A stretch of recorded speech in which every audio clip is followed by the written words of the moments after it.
Los combustibles fósiles son uno de los recursos naturales más importantes del planeta. El petróleo, el gas natural y el carbón no solo potenciaron la revolución industrial, sino que hoy en día nos proveen más del 80% de toda la energía que consume el planeta. ¿Pero alguna vez te has preguntado su origen? A continuación, te lo contamos.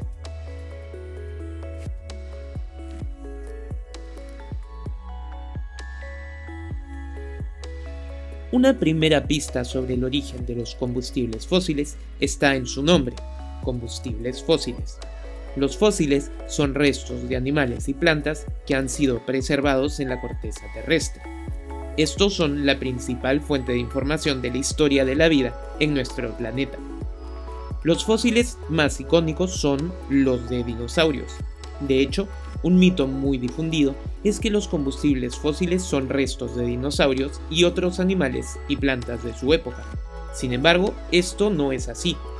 Mientras que los dinosaurios aparecieron hace 250 millones de años, el origen de los combustibles fósiles es de hace 420 a 350 millones de años, un tiempo muy anterior al de los dinosaurios. Pero entonces, ¿de dónde vienen estos combustibles?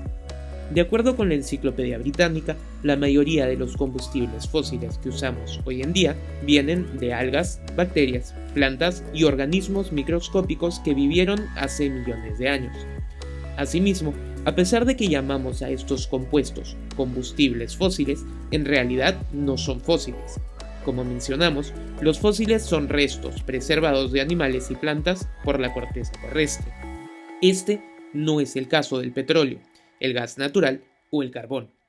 Si bien provienen de organismos vivos, no son en realidad fósiles.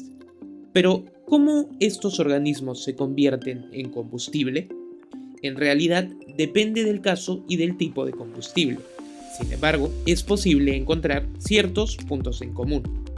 Empecemos por entender qué es un combustible. Los combustibles son formas de almacenar energía. Podemos verlos como una especie de batería. De la misma forma que nuestros dispositivos móviles requieren energía para funcionar, los autos o las plantas generadoras de electricidad también necesitan energía. Cuando un combustible se enciende, este libera la energía almacenada en él, permitiendo así que cosas como un auto se muevan. ¿Y de dónde proviene la energía de los combustibles fósiles? Aunque no lo creas, esta viene del sol.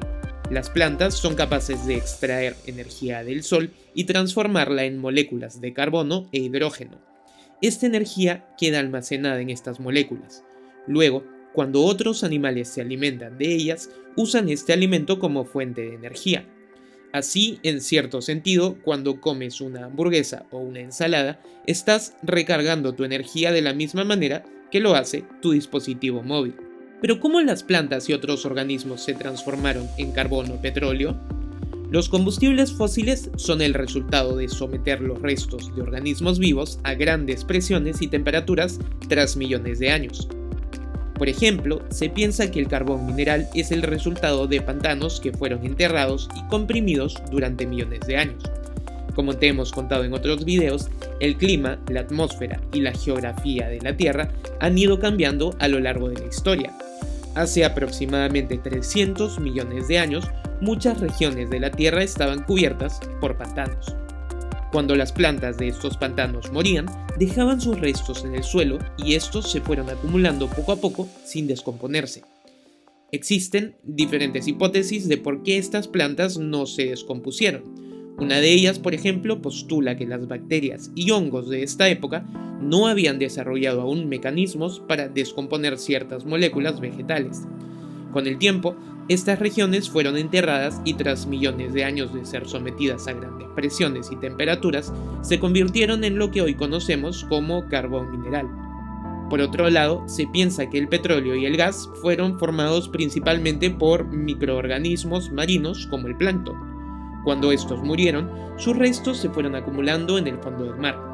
Con el tiempo, estos restos fueron enterrados y tras millones de años de altas presiones y temperaturas, se convirtieron en petróleo y gas. Lo que diferencia la formación de uno sobre el otro es que el gas fue sometido a mayores temperaturas que el petróleo. Sin embargo, sus procesos de formación son similares. De hecho, muchas veces el petróleo y el gas son encontrados juntos. Así, las principales fuentes de energía que utilizamos hoy en día se las debemos a las plantas y pequeños microorganismos que vivieron hace millones de años. Ahora, si bien la producción natural de estos combustibles es tan larga que es un recurso finito, aún tenemos reservas para muchísimos años más y siempre es posible que encontremos nuevas. Por esta razón, es importante que también investiguemos alternativas a este tipo de energía y desarrollemos tecnologías que la utilicen de manera más eficiente. Si quieres saber más sobre temas como este, no te olvides de suscribirte a nuestro canal de YouTube y ayúdanos compartiendo nuestro contenido.